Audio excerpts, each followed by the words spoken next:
Switched on IT is proudly brought to you by Computer Troubleshooters, Toowoomba West, Technology Solved, and Oz Hosting, Cloud Made Easy. Welcome to Switched on IT. This is Barry. This is the show where we talk about everything IT. Recently in Australia and throughout the world, online shopping has become a really critical part of the shopping experience, both for shoppers and for sellers. If you've got a bricks and mortar store, and we've seen the rise of companies like Amazon and some of the other big online stores around the world, and Australian companies like Kogan and places like that, where you can buy lots of stuff quite cheaply. And we've also seen the rise of very cheap overseas things. And it's become more and more important that regional and local businesses have an online presence. There are some issues with online presence for regional and even big city stores, but if you've got a bricks and mortar store and you're not online, there's a big chunk of the market that you're missing out on. Now this morning we've got Doug with us. Ray is not with us today. He's got another event on in Washington, so he couldn't join us today. But Doug is there, and I think Doug is online now. G'day, Barry. G'day, Doug. How are you? Yeah, pretty good. Good down here in Sydney. It's good in Sydney, is it? Have you had any rain? We've got it's a little bit wet at the moment, which is terrific. You know, hopefully a lot of the plants in my garden that I thought were dead might actually survive and you know, make a spring out of things. Oh, right, good. Well, we've had a lot of rain up here in Queensland, and particularly in areas where it's needed. Unfortunately, we've also had a lot of hail that's wiped out some of our growers here, which is a bit sad. But now, Doug, we're talking today about online stores. I'm going to just turn this over to you, and let's just have a chat about why it is that bricks and mortar stores need an online presence. Sure. And you know, you alluded to some of those points in the intro there as well, Barry. I think the arguments for a bricks and mortar store still having an online presence is just if you analyze the way that people shop these days, there are really significant advantages for a bricks and mortar store to have an online presence, even if they don't sell online. And you know, I've bumped into examples of this even in the last week or so, just in my own personal life, looking for things. Shopper behavior these days is very often when we decide that we need a product, you know, we have a need, we don't know where to find it necessarily. It might be, you know, something that might be a little bit obscure. In my case last week, it was looking for you know, components for my boat trailer, so rollers and things like that. Well, you know, it's not the thing that I buy every day. So where do I find them in Sydney? I just, like so many consumers, go into something like Google Maps and then type in, you know, boat trailer parts. That's exactly what I did. And then that gives me a great map that has got the pin where I live. It's got little red dots that show me all around Sydney where there are businesses that actually sell those kinds of products. And the terrific thing about that listing is it'll show me their operating hours. So, you know, I was doing the search on Saturday and it was coming up to 2 o'clock, and a lot of them, for whatever reason, will shut at 2. But I was able to make some phone calls. You know, talk to some people that really knew their stuff. And for me, that's all about the shopping experience. Those people that have made their online presence. And to be honest, I don't think any of them that I saw were actually selling product online. You know, I think that the summary of that situation is that my shopping experience was made a lot easier by the fact that those people had their online presence. And it was able to give me very useful information, and I was able to figure out, you know, where I was going to buy. And the wonderful thing these days is, having done that search on my, you know, PC at home, on my Mac in that case, when I actually jump on my phone, and decide to drive off there, I can open Google Maps and guess what? The same search is still sitting in Google Maps. So I can say, hit directions and use the mapping technology to guide me to their store. So, there's some good advantages there for any business. I think you could think of, whether I was looking for, specialist hair care supplies. Well, that's never going to be me, is it? But if you're looking you for might want a hair regrowth place. Yeah, no, I really need help. I'm very challenged in that department. But there's some great opportunities for any business to create an online presence, have their own website, and it's going to be very useful for their customers, regardless of whether they're actually selling product online. Barry, as far as you're concerned, what's your sort of first-hand experience of that? And what about businesses that you've spoken to? What are their sort of general... well, we know a lot of businesses don't have an online presence. So what are the sort of objections that you hear about, not having an online presence? It's not necessary for them in their view. Well, just to answer your first question first, my personal experience is that because I run a very technical business, I have some very specific needs for equipment. And the other day, for example, I needed to change the feed from my camera from an HDMI feed to an SDI feed because it gives me a better connection and I can use a longer cable. Now, in order to do that, I needed to be able to, because my camera only takes an HDMI, I needed to find something that was going to convert that. Now, that's not something that you can just go down to the store down the road and say, hey, have you got one of these? So I jumped online and I had a look around and I put the name of what I needed in there, and it brought me up the places that sell that equipment. And then I ordered it directly from them and it arrived in the mail a few days later. Too easy, very convenient. It's a fantastic sort of sorting mechanism. And what about folks that would say to you, no, Barry, I really don't need an online presence? What's the reasoning that you've heard for justifying that? Well, several things.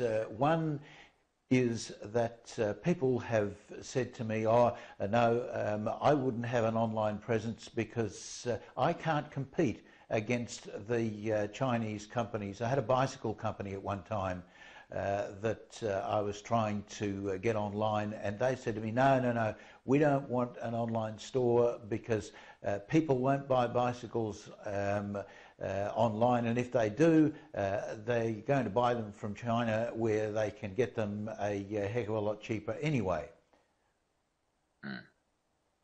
Yeah, a rather short-sighted take on their need for an online presence, methinks.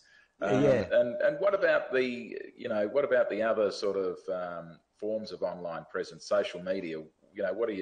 What's your view on having some kind of online presence using social media for small bricks and mortar businesses, particularly in a place like Toowoomba or any sort of regional city in Australia? Yeah. Well, I think that an online store and social media need to work hand in hand. I don't think that you can have one or the other. I think that if you're going to have some impact, you need to be able to have somewhere where people can find you and somewhere where people can interact with you. I don't think when online stores first started, bricks and mortar stores were saying, oh, we don't want to have an online store because it's going to kill our bricks and mortar stores. And now we know from the research that the International Internet Society has done that that's not true. That's not happened. And in fact, the opposite is true. They've had more business coming through their doors because more people have been finding them. But I do hear from some businesses, and not so much now, but it's still out there, there's a resistance to social media, and particularly Facebook. And people say to me things like, oh, I wouldn't be on Facebook. Facebook's just for the girls that want to chitter-chatter on there, and you wouldn't want to have a Facebook page because people say bad things about you. If you've lost your income or had a change of earning capacity through no fault of your own and are struggling with debt that you can no longer handle, you probably feel a bit like this ant. If the struggle is getting you down and you feel overwhelmed, there is an answer. Central Liaison has helped thousands of people break free of the debt struggle by handling their debt for them. Freeze all interest, stop the harassing calls from the bank and start enjoying life again. Call them today on 0409 344 070 for a confidential, obligation-free chat about how Central Liaison can help you take your life back. The number again, 0409 344 070. Call them now. Is your computer driving you crazy? Is it slow or doing things you didn't expect? Well, having a computer crash or pick up a virus can be a complete nightmare for a business, so having someone local you can trust to get you up and running again is critical. The dedicated team of experts at Computer Troubleshooters Toowoomba West will put your mind at ease from the moment you walk through the door and will get your problem solved in no time with a 100% guarantee on their work. Laptops, tablets, PCs, whatever you have, Roger and the team can fix it for you. So visit them today at 236 Bridge Street, Newtown. Well, can't get in to see them? No worries. Just call them on 4642 1331 and they'll come to you. Toowoomba Troubleshooters, Toowoomba West, on the web at www.computertroubleshooters.com.au/Toowoomba West. Looking for exposure for your business or event? Take your business, community event, training seminar, sports fixture, function, concert or exhibition to the world with Power TV Australia and Power FM's unique live outside simulcasts. We can turn your next local event into a worldwide sensation with stunning live pictures, interviews, graphics and live action replays for a fraction of the usual cost. From a festival or sports fixtures to a corporate or charity event, Power TV Australia and Power FM can take your message live to our local and national viewers and listeners. Invite the world to your party by contacting Barry today on 0431 390 920 or email programming@powertvaustralia.com for a quote.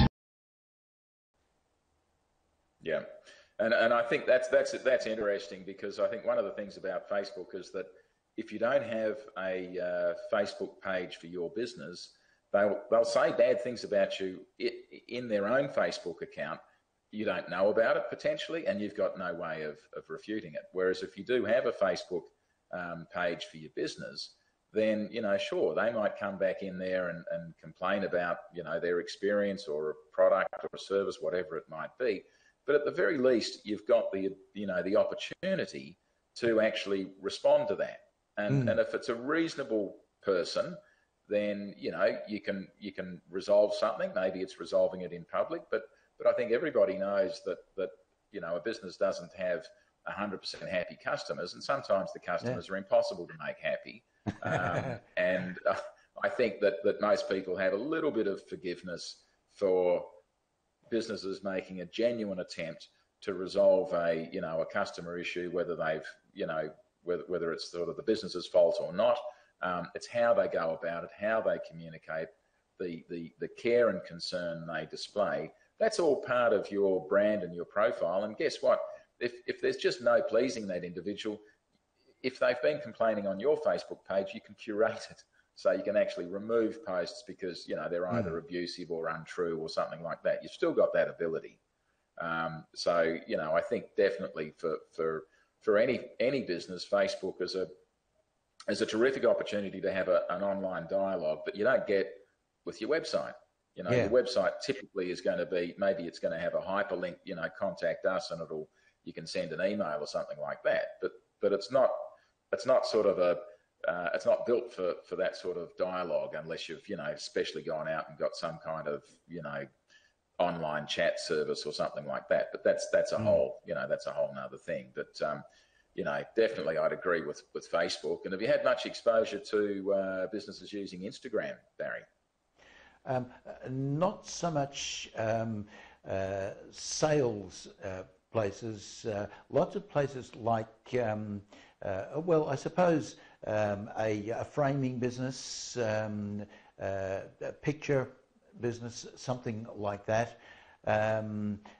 Businesses that supply things like services do well on there because they can put up lots of pictures of the things they do, although probably a service like yours, you're not going to have a lot of pictures of your computers and things that you'll put up that will excite people to come to you. Yeah, it's not the sort of imagery that lends itself to something like Instagram. And you're right, Instagram is an incredibly visual medium. So people are using that to promote, obviously, clothing and fashion.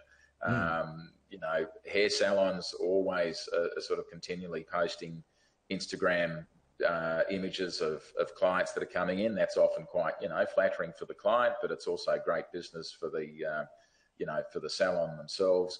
And if you think of people that are in services like event marketing as well, to put on their Instagram feed fabulous photographs of events that that are in exotic places or sort of iconic events, and they've had a key role in bringing the event about or managing various aspects of it. It's a terrific promotional tool for those sorts of businesses, and it's very easy to use. So you get this great ability to be an online publisher, but it's just an app. It's very easy to take the images and upload images and videos and communicate with the parties that are interested in what your business does. So there'd be plenty of businesses certainly around me where I am in this neighbourhood and where you are in Toowoomba that would that can make terrific use of a product like Instagram. Yeah, just to go back for a second to Facebook, one of the interesting things about the posting of things on Facebook that are defamatory or are going to be supposedly bad for your business. I'm from a generation where I can remember party line phones. Now, party line phones were the first form of social media, because if Millie goes down to the store and she gets a bad experience at the store, she goes home and she calls Mary next door, and every person on the party line picks up the phone and she complains and everybody hears about it. So we've had social media for a long time, we just didn't realize it. Yeah, you're dead right. Public notice boards, all sorts of things were kind of, fulfilling that role. And now we've got social media at our fingertips because it's all digital, it's online, it's much easier for us to, to basically communicate through these mechanisms, which then imposes another discipline on small businesses, because, you've got to make sure that you're heard above the noise, which means that the content that you post can't be just, anything that happened. It's got to have some sort of relevance to your, to your stakeholders, to your followers, because otherwise it just becomes, white noise, and people will turn away from your social media. You'd just be wasting your effort. So you've got to make sure that you curate your content and make sure it's got some value to your followers. Yeah, and it probably the best social media content is social media content that doesn't just inform, but it engages people, so that you're putting things out that people are actually going to engage with, rather than just getting more white noise, as you suggest. Yeah, indeed. Well, Barry, I think that's a pretty good coverage in the time we've given ourselves. Hopefully. Any small business, bricks and mortar, whether they're offering products or services, whether they're in a regional town in Australia or one of the big cities, there's lots of compelling reasons for them to make sure that they've got an online presence across those different areas that we've discussed today. The website, Facebook, Instagram, and of course there's a few others that we don't have time to cover today.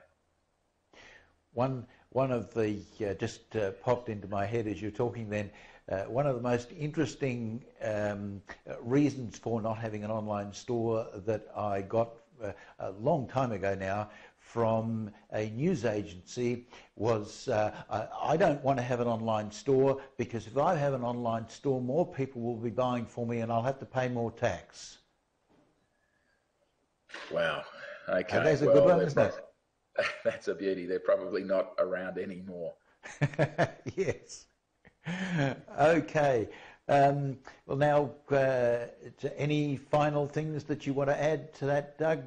Or just tell us, what does it cost a store, a bricks and mortar store, if they were to set up an online store? What's it going to cost them on monthly hosting fees with you, for example, for them to keep that store online?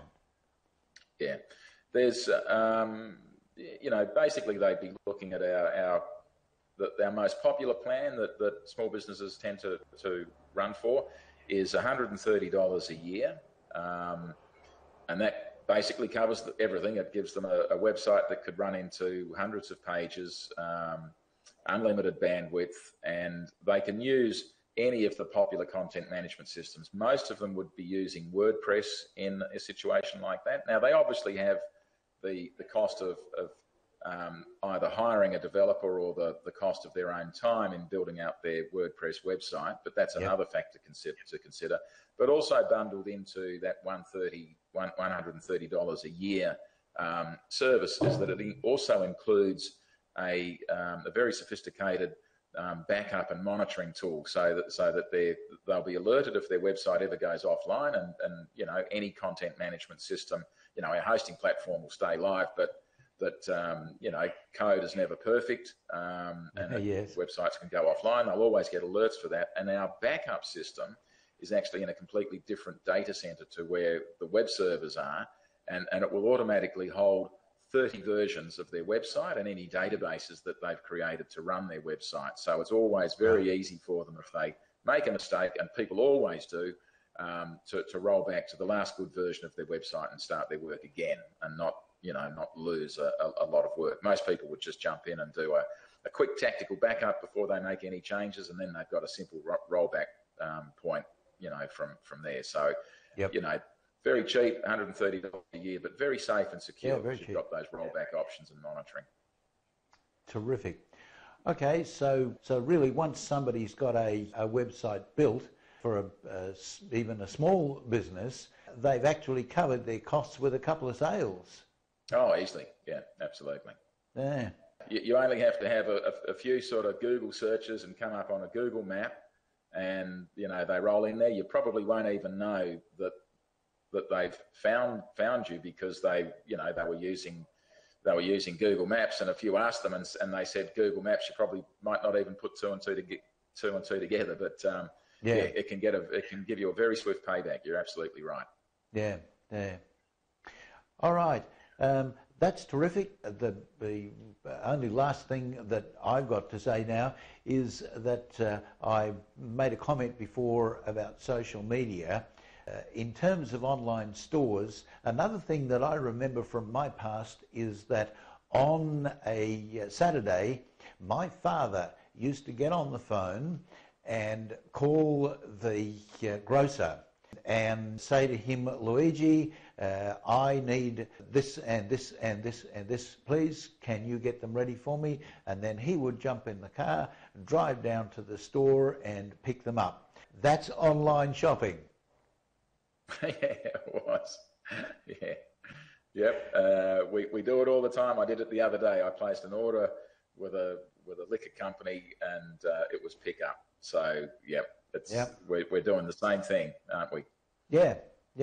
It's we think we've got something new here, and people are a little bit resistant because it's new. It's not really new at all. It's just a reiteration of what we've always done. That's a good way to look at it. Okay, we'll leave it there. Thank you for your time again, and we'll pick up another topic next week. I think that we will have Ray back with us next week. So thank you for your time, and we'll see you again next time. Thanks, Barry. Well, that's it for today. Thank you for watching the show. I hope that you got some useful information out of that. Don't forget, this show is sponsored by Oz Hosting and is also sponsored by Computer Troubleshooters Toowoomba West. If you want to talk to somebody about an online store for your business, you might want to get in touch with either Oz Hosting or Computer Troubleshooters, and if they can't do it for you, they at least can refer you to somebody that can. Don't be afraid of getting online. It's the way things are going these days. So we will leave it there for today, and we'll see you again next week.